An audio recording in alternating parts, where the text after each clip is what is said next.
더불어민주당 공천 결과를 받아든 현역 의원의 탈당 움직임이 본격화되고 있는데요. 공천 갈등의 신호탄 격이었던 비명계 박용진 의원은 오늘부터 경선을 치른다고 하죠. 그 박용진 의원 나왔습니다. 안녕하세요. 예, 안녕하십니까. 의원님. 네. 이게 30% 감산을 감수하고 3인 경선이잖아요. 네. 지금 뭐 웃고 계시긴 하지만 이게 현실적으로 쉬운 경선은 아닌 거잖아요. 득표수에서 30%를 감산한다는 거니까. 예.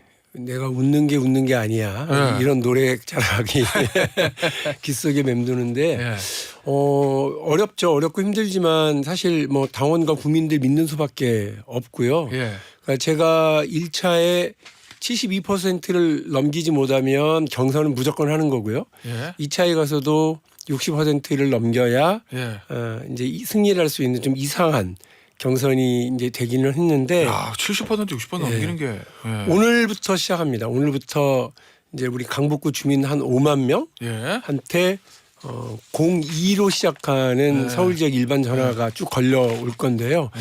보통 저도 평상시에는 02번 안 받습니다. 그런데 많이들 안 받죠. 오늘과 내일만큼은 예. 우리 강북구 주민들이 좀 이 02번 전화를 좀 받아주셔서요. 민심을 보여주는 번호 02번 이렇게 좀 생각을 해주시고 예.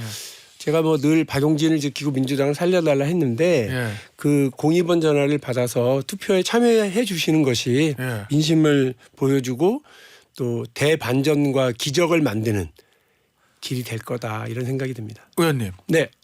탈당은 왜 안 하시고 이 분리하는 걸 그대로 받아들이셨어요? 지금 오늘 아침 조간신문 보니까 의원님하고 김한정 의원, 그다음에 유영철 세 의원을 잔류파. 그리고 이제 홍영표 의원은 이제 뭐 저 어차피 컷오프 되시긴 했지만 탈당할 수도 있다 뭐 이런 네. 얘기들 나오던데 왜 안 나가신 거예요? 그 세 명을 네. 박용진, 김한정, 윤영찬을 예. 하위 10%를 스스로 이제 드러낸 사람들 아니에요? 예. 그리고 경선을 하겠다고 하는 사람들 아니에요? 잔류파로 부르지 마시고 바보파라고 불러주세요. 바보파요? 바보파. 지금 시대는 좀 바보스러운 사랑이 그리고 바보 같은 순정이 좀 필요한 때 아닌가. 그야말로 부박하게 말이에요. 이익에 따라서 이리 붙고 저리 붙고 바람 부는 대로 눕는 정치, 물결 치는 대로 흘러가는 정치. 예. 그런 정치 말고 좀 손해보고 불이익 당하더라도 한결같이 그 자리 지키고 늘 해왔던 이야기들 반복하고 자기 길을 가려고 하는 사람들 예. 그 바보 같은 정치인들이 좀 있어야죠. 언제까지 그 이익에 그냥 이렇게 민감하게 이리 날새고 저리 민감하게 뛰어다니는 그런 모습들만 보고 국민들이 지겨워하시잖아요. 설사 이번에 내가 낙천하더라도 네. 당을 지키는 게 장기적으로 보면 나에게 도움이 된다 뭐 이런 판단도 있으신 거예요? 글쎄요. 뭐 그런 셈법을 가지고 하면 예. 오히려 그 날쌔게 움직이는 게 더 나을 수도 있을 텐데 예. 지금은 아까 말씀드린 것처럼 좀 계산도 무디고 예. 그 좀 바보 같은 모습을 보여주는 게 예. 국민들에게 더 사랑받지 않을까 이런 생각도 좀 해봅니다. 오늘 아침에 임종석 전 실장이 네, SNS에 당의 네. 결정을 수용합니다. 이렇게 짧게 네. 글을 올렸던데 저도 그것만 봤습니다. 예, 그 어떤 의미로 해석하시나요? 어제 저녁 버전까지만 해도 예, 곧 나가서 뭐 이낙연 대표와 합류 또는 무소속 출마 뭐 이런 얘기들이 많이 나왔었잖아요. 잘 모르겠어요. 그 한 줄만 가지고는 저도 잘 모르겠어서 저도 네. 오다가 SNS를 통해서 봤는데 예. 그러니까 어쨌든 그 큰 파국을 향해 가지는 않겠구나 하는 생각 그 정도만 했습니다. 홍영표 의원이랑 예를 들면 그 소위 말하는 비명계 친문 의원들이 대거 탈당하면 당에 큰 위협이 될 거라고 보십니까? 어려워지겠죠. 쉬운 일은 아니지 않겠습니까? 예. 그래서 당이 이렇게 어쨌든 더 힘을 합치고 모아나가야 될 마당에 예. 자꾸 탈당하고 분열하고 갈라지고 하는 것은 좋지 않겠죠. 작은 차이를 극복하고 통합해 나가는 것이 야권 진영의 승리의 길이잖아요. 예. 그런데 이렇게 자꾸 갈라지고 있는 것에 대한 지도부의 맹성도 촉구해야 되겠지만 예. 이런 모습을 우리 지지층이 국민들이 보시면서 몹시 불안해하기도 하고 안타까워하고 계십니다. 그럼 그 얘기는 뭐 임종석 전 실장 마찬가지지만 홍영표 의원이라든지 소위 말하는 친문계 의원들이 친문 비명계 의원들이 이번에 좀 공천 결과가 불만이더라도 당에 남아 있는 것이 훨씬 더 바람직하다 이런 말씀이신 건가요? 저로선 그렇습니다. 알겠습니다. 이 평가 결과 하위 10% 왜 들었는지는 알고 계세요? 모르시죠? 아니요, 몰라요. 그 뭐 예. 저한테 통보한 분도 그 임혁백 교수도 예. 난 모른다 이렇게 얘기하신 마당이고 게다가 제가 그래요? 그러면 재심 신청할게요. 예. 물론 요식행위겠지만 하고 이제 예. 했지만 예. 요식 절차조차도 안 지킨 거 아니에요.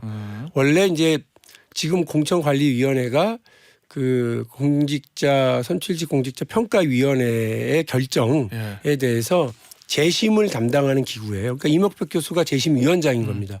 그러니까 당원 당규에는 그 재심위원회가 회의하고 기각할 수 있게 돼 있어요. 그 재심위원장이 자기 마음대로 회의도 열기 전에 문자로 띡하고 기각하고 그 내용도 보여주지 않는 이유도 설명해주지 않는 이건 너무하죠. 그 내용을요. 그러니까 그러니까 내가 시험에 불합격한 사람들은 내가 몇 점 받아가지고 왜 그럼요. 불합격했는지 알고 싶잖아요. 시험지도 볼 수 있고 예. 답안지도 자기가 볼 수 있고 예. 이의 신청하면 오답에 대한 이야기도 분명하게 선생님이 해주는 거잖아요. 예. 그럼 왜 결과를 안 알려준다고 보세요? 저는 뭐가 그렇게 급했고 뭐가 그렇게 겁이 났는지 예. 왜 뭘 감추려고 그랬는지 저도 너무 궁금하죠. 그러나 그것조차도 감추고 급하게 문자로 기각 통보를 하고 예. 하는 거 보면서 이게 좀 이게 해도 너무한다. 많은 뭐 역시 변호사시니까 아시겠습니다만 이 절차적 하자 예. 되게 심각하게 보잖아요. 그래서 아마 이거를 가처분 신청을 하면 무조건 인용될 거다라는 얘기를 많이 들었어요. 예. 그 공천 문제. 네, 예. 그래서 공천 문제. 예. 이거는 뭐 임혁백 위원장이 완전히 실수한 거고 예. 절차적인 하자가 너무 명백하니까 그렇게 하라는데 저로서는 뭔가를 숨기고 싶은 당에 예. 뭔가를 조급하게 하고 싶은 당에 그거 아무튼 뒤에 숨긴 거 좀 봅시다 하고 꺼냈을 때 예. 당이 더 혼란에 빠질 것 같더라고요. 어차피 내가 이번에 바보 되기를 했는데 예. 박용진이 바보처럼 민주당에 대한 그냥 사랑 그리고 국민에 대한 믿음 이것만 가지고 하려고 그러는데 법원으로 가져가진 않겠다. 법원으로 가져가면 그것도 좀 이상할 것 같아서요. 그냥 입국 다물고 그냥 맞고만 있습니다. 지금. 그런데 이제 이재명 대표는 그 얘기하잖아요. 이거 시스템 공천에 따라서 그렇게 결과가 나온 거지. 그 누군가가 뭐 자의적으로 한 건 아니다. 뭐 이런 취지인 것 같은데 그러니까 다 얘기하잖아요. 예. 그 시스템 사람이 운영하는 거잖아요. 운영 과정에서 문제가 예. 있다. 시스템에도 버그가 생기잖아요. 예. 그런 문제와 관련해서 이게 지금 오작동이 너무 심하게 곳곳에서 벌어지고 있어서 예. 그러니까 그게 당에 대한 지지율, 총선 승리에 대한 불안감으로 나타나고 있는 것 아닌가요? 이재명 대표가 어떤 의도를 가지고 자의적으로 그 시스템을 운영했다고 보십니까? 국민들이 평가하실 거라고 봅니다. 저 박용진 의원 개의 평가는 어떻죠? 저는 분명히 말씀드렸습니다. 모욕적이다고 말씀드렸고요. 그리고 이미 이 시스템과 관련해서 돌이켜보면 그때 뭐지? 왜 이렇게 하지? 예. 라고 했었던 것들 예를 들면 하위 20%만 감산하기로 했었던 것을 하위 10%는 30%까지 감산폭을 확대한다든지 예전에 룰이 바뀔 때요. 예, 탈당 경력자들에 대해서는 마이너스 25 감점인데 그 비명 현역들에게 도전하는 사람들에 대해서 다 이렇게 그 감산 조치가 예외로 적용되는 모습들을 보면서 뭐야 이게 말이 돼? 이랬는데 그게 다 설마 했던 것이 이렇게 나타나는구나. 혹시나 했던 일이 역시나구나 의원님. 하는 건 있죠. 그 하위 10%에 대해서 감산폭 확대했을 때 그 룰이 확정됐을 때 저 칼이 나에게도 오겠구나라고 예상을 좀 하셨어요? 그게 예. 내가 불이익을 당하고 말고가 아니라요. 예. 이게 시스템 공천을 오류를 만드는 일이잖아요. 왜냐하면 우리 당원 당규에는 1년 전에 확정하라고 네. 돼 있었거든요. 네. 그걸 왜 중간에 바꿔요? 그것도 선출직 공직자들에 대한 평가, 국회의원들의 평가가 진행되고 있는 도중에 룰을 바꾸는 게 어디 있어요? 예. 축구 경기 도중에 손으로 들고 뛰어도 돼요. 이렇게 바꾸면 돼요? 그건 말이 안 되죠. 예. 그리고 탈당 경력자들 마이너스 25 하기로 당원 당규에 있는데 예. 그거를 갑자기 경선에 대한 공간이 심사가 진행되는 도중에 예. 바뀌어요? 전반전에 그 옐로우 카드 받은 사람들 후반전에 없어져요? 예. 그런 축구 경기 어디 있어요? 이런 것들에 대한 지적을 하는 거고요. 그래서 뭐 저는 다 이상하다 예. 생각을 하지만 지금은 그 당을 지키는 것은 뭐 이렇게 똑똑하고 소리 지르고 항의하고 예. 불만 나타내고 이러는 것이 아니라 지금 민주당을 지키는 길은 이 불공정에 대해서 예. 당당하게 싸워서 승리하는 거다. 정정당당함이 당을 살리는 길이라고 생각합니다. 그 이재명 대표는 시스템 공천에 따른 자연스러운 결과다라는 얘기를 합니다. 언론의 분석 기사들을 보면 이재명 대표의 의도와 목적에 대해서 뭐 언론의 분석 기사니까요. 민주당의 주류를 교체하기 위함이다. 차기 전당대회 자기의 라이벌들을 미리 제거하기 위함이다. 뭐 이런 분석들 하더라고요. 의원님 어떻게 보세요? 저는 뭐 거기에 별로 관심 없고요. 네. 아 그래요? 예. 그 국민과 당원들이 평가하실 일이라고 봅니다. 국민과 당원들께서 지금 민주당의 그 총선 승리에 대해서 불안감 같은 게 있으신데 제가 진짜 당부드리는데 그 강북을 제 지역구 강북을의 이 그 불가능할 것 같은 다들 어렵다고 아침에 또 보도도 했더라고요. 예. 이 일이 만일에 대반전을 일으킬 수 있다면 예.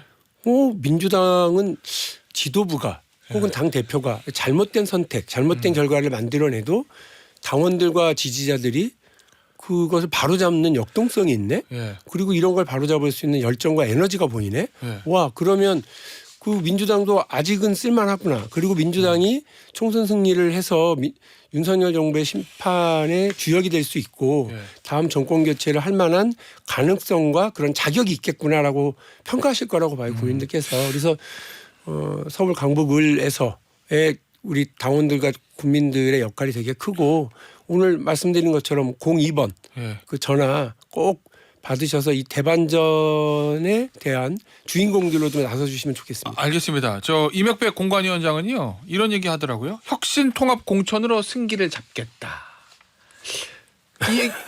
왜 웃으세요? 그러셨고요. 예. 네, 동의하지 못하십니까 이 얘기?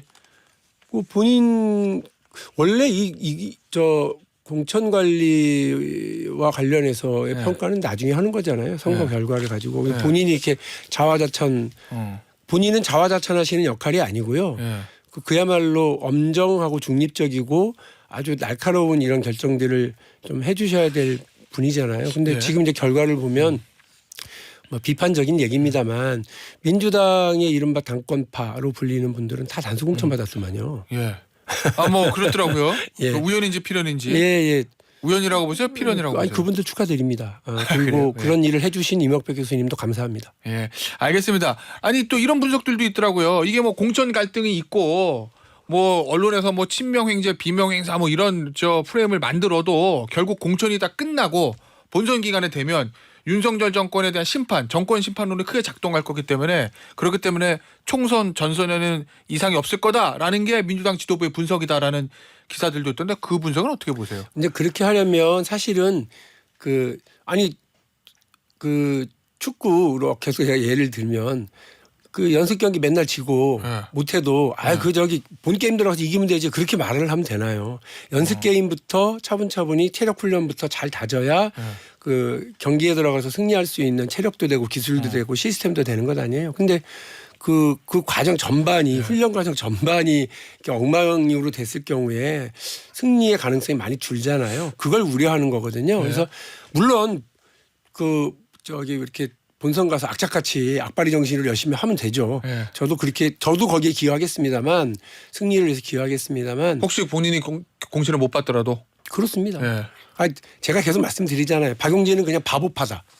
바보파로 그냥 바보 같은 순정, 바보 같은 사랑, 민주당에 대한 애정과 충성 이걸 가지고 이번 총선에 가려고 그러고 그래서 그야말로 이익에 이렇게 민감한 정치적 이익에 민감한 분들하고는 좀 다르게 하려고 해요. 지금 이 상태대로 공천이 계속 진행되고 본선 들어가면 민주당의 총선 전망이 좀 어둡다고 보십니까? 아니면 그래도 정권 심판론이 세게 작동하니까 이길 수 있어요 이렇게 보십니까?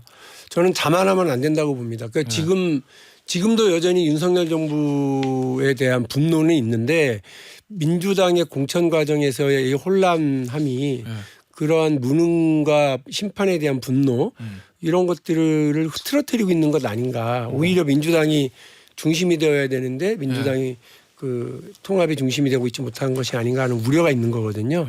어쨌든 저는 아까 말씀드렸던 바보파들의 경선에서의 대반전, 기적 이런 것들이 민주당에 대한 역동성을 부여하고 예. 새로운 에너지를 끌어내는 그런 역할이 되기를 기대하고 있습니다. 알겠습니다. 우리 저 박용진 의원은 경선에 참가하고 그러니까 당에 남겠다라는 의사를 저 표시하신 건데 다른 의원들 얘기 좀 해보죠. 김영주 의원, 김영주 전 국회 부의장 탈당하고 국민의힘을 입당했습니다. 한동훈 위원장을 네. 만난 이후에 그 행보는 어떻게 평가하십니까? 뭐 좀 좋게 안 보입니다. 그리고 눈살 찌푸리는 일은 그건 왜 그렇죠? 억울한 마음 알겠고요. 예. 힘든 상태이신 것도 알겠지만 뭐 저는 안 그렇습니까? 그런데 이렇게 좀 모질게 말씀드려 죄송하지만 예. 오늘만 살고 나만 살자고 하는 정치는 진짜 비루한 정치예요. 대의와 명분이라는 게 있어야 되잖아요.